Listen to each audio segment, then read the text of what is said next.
რა შეცვალა ივანიშვილმა დღეს საკუთარ პირად შემადგენლობაში შესაკრებთა გადანაცვლებით. ოლიგარქის ნდობით აღჭურვილი და მის პირად მსახურებაში მყოფი სახელმწიფო უსაფრთხოების სამსახურის უფროსი გრიგოლ ლილუაშვილი პოზიციას დატოვებს და მისთვის შექმნილ რეგიონული განვითარების სამინისტროში გადაინაცვლებს. სუსის უფროსის ადგილს კი დაიკავებს პირი, რომელიც წლების განმავლობაში წარმოადგენდა ივანიშვილის საპარლამენტო დასაყრდენს და რომელიც უკვე არალეგიტიმური ხელისუფლების პირობებში იუსტიციის მინისტრად გადაიყვანეს. ეს არის ანრი ოხანაშვილი. ორივე მათგანი ლილუაშვილიც და ოხანაშვილიც სანქცირებულია ბალტიის ქვეყნების მხრიდან. გავრცელებული ინფორმაციით ოხანაშვილის მიმართ მოქმედებს ამერიკის შეერთებული შტატების მიერ დაწესებული სავიზო შეზღუდვაც. რა იცვლება ჩვენთვის თუ კი ივანიშვილის ერთი ქვეშევრდომი გადავა უკანა რიგებში ან რომელიმე მათგანი გადმოინაცვლებს წინ.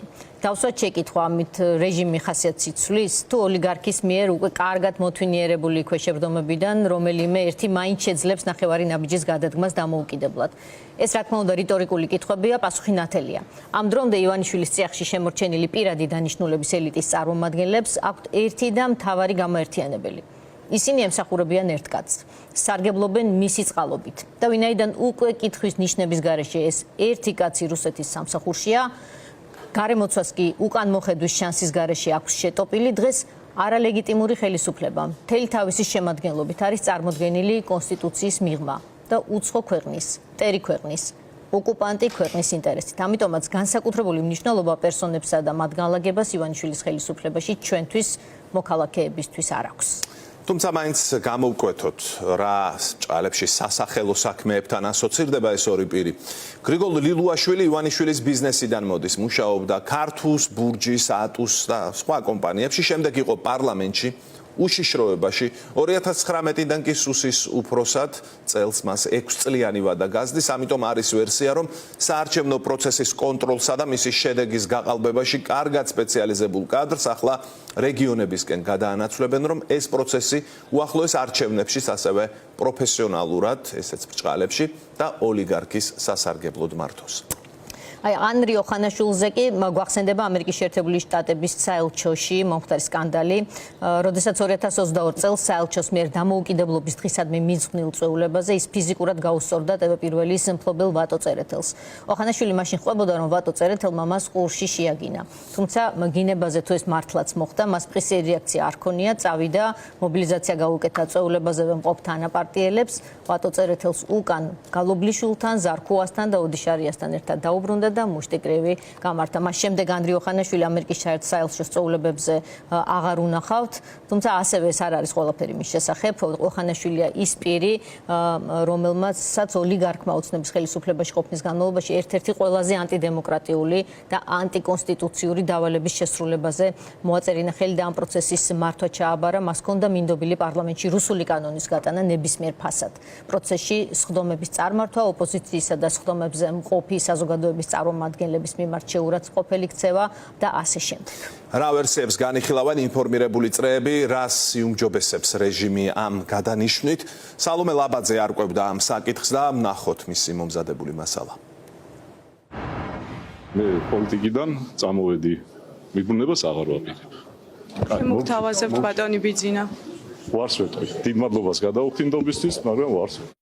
გადაიფიქრა თუ გადააფიქრებინეს ფაქტია. ეს ერთი შეხედვით პრინციპული პოზიცია გრიგოლ ლილუაშვილმა რამდენიმე თვეში დათმო და პოლიტიკიდან წამოსული ახლა ისევ პოლიტიკურ თანამდებობაზე ბრუნდება, თანაც ისეთზე საგანგებოდ მისთვის რომ შექმნეს. ეს რეგიონული განვითარების სამინისტროა. სუსის უფროსობიდან ლილუაშვილი სწორედ ამ ჯერ არარსებული უწყების ხელმძღვანელის პოსტზე ინაცვლებს.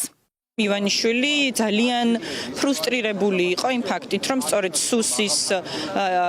ლილუაშვილის სუსის ხელმძღვანელობის პირობებში გიორგი ბაჩიაშვილმა შეძლო საქართველოს ტერიტორიის დატოვება. ამიტომ არ გამოვრიცხავ, რომ მისი დისტანცირება უსაფრთხოების სამსახურიდან სწორედ ივანიშვილის ამ იმედგაცრუებას უკავშირდებოდა. ეს ერთ-ერთი ვერსია, ბევრისთვის სარწმუნოდ ლილუაშვილის პოსტი იმით, რომ სისტემას ხელიდან გაუსხლდა და მუდმივი თვალთვალის პირობებშიც კი ქვეყნიდან გასვლა მოახერხა გიორგი ბაჩიაშვილმა შეიწირა. გამოდის ასე ლილუაშვილი დასაჯეს, თუმცა სხვა ვერსიით მას ახალი საგანგებო დავალება აქვს მუნიციპალურ არჩევნებში პარტიას მუნიციპალიტეტებიდან ხმები შეუგროვოს. ბიძინა ივანიშვილი ცდილობს ორი კურდღელი დაიჭიროს ერთდროულად, ერთის მხრივ პირდაპირ შექმნა არჩევნების სამინისტრო, ეს სხვა არაფერია, თუ არა არჩევნების სამინისტრო, განსაკუთრებით ადგილობრივი არჩევნების წინ. და ლილუაშვილს დაავალებენ უკვე ოფიციალურად და ფორმალურად იმას, რასაც ისედაც აკეთებდა ბოლო არჩევნების დროს და მეორე გამოიყენებს ამ დანიშნულებას დასავლეთისთვის იმის სათქმელად, რომ აი თითქოს ერთი ბარტყი გადაუგდოთ. თუმცა თუ სწორება არჩევნებზია, რატომ დასჭირდათ ლილუაშვილისთვის სტატუსის შეცვლა, თანამდებობაზე დარჩენა და ამ პოზიციიდან არჩევნების გაყალბებაზე ზრუნვა მას შემოდგომამდე შეეძლო. ახლა კი ლილუაშვილი კობახიძის დაქვემდებარებაში გადადის, რითიც შესაძლოა კმაყოფილი არც თავად კობახიძე იყოს, რადგან თვეების წინ, როცა ევროკომისარს ლიკვიდაციის მუხარაში ადანაშაულებდა, სუსის უფროსმა საჭიროდ გამოძიებაც კი არ მიიჩნია და კობახიძის პროპაგანდისტულ ნარატივს ამ განცხადებით ცივი წყალი გადაასხა.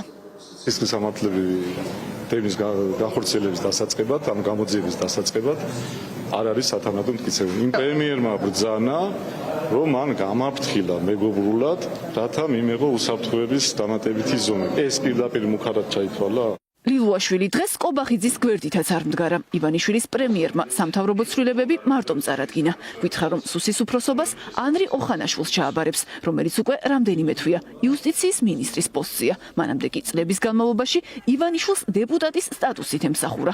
რეპრესიებში ოლიგარქის მიმართ ერთგულება სწორედ აქ დაამტკიცა. მაშინ როცა ოცნებამ რუსული კანონი შემოიტანა, ოხანაშვილი წამყვანი იურიდიული კომიტეტის თავმჯდომარე იყო და ერთ-ერთ სხდომაზე კანონი რეკორდულად მოკლე დროში 7 წამშიც დაამტკიცა. იყო ჯახა პარლამენტის მიღმაც, სწორედ მის ანგარიშზეა ჩხუბი ამერიკის საელჩოში, სადაც მას შემდეგ აღარც მიუწევიათ. მორჩილია, შემსრულებელია, თან დაბალი რანგის შემსრულებელია. ჯერ სასამართლო კლანს ემსახურა ოხანაშვილი, მან გააკეთა ყველაფერი, რაც სასამართლოში აი ამ ორგანიზებულ დაჯგუფებას უნდოდა. ეხლა მისი ამოწყებაში გადაყვანა, მე მგონი მთლიანად ბოლოს მოუღებს ინსტიტუციურ ნდობას. იუსტიციის ახალი მინისტრი კი პაატა სალია იქნება, როგორც თავის დროზე ოხანაშვილი, მისი შემსვლელიც ოცნებამ პარლამენტის შენობაში იპოვა. სალია აქ პროპაგანდისტული რუსთავი 2-ის ხელმძღვანელობიდან მოვიდა და იმის მიუხედავად, რომ ჯერ თვეებია გასული, თავი უკვე დაგვამახსოვრა. სალია წულუკიანის ღალატის კომისიის წევრია, სადაც სხვებთან ერთად აგვისტოს ომზე რუსულ პოზიციებს ახმოვანებს. რომ არ ყოფილიყო წულუკიანის კომისიის წევრი, არ დანიშნავდა პრემიერი პაატა სალიას ამ ნიშნით ავარჩიეთ, თქვენ ასე ფიქრობთ? თქვენი ეჭვი უსაფუძვლოა, სისულელეც კი. პაატა სალია რომ გადაიყვანეს იუსტიციის მინისტრად, ეს პრობლემა არ არის.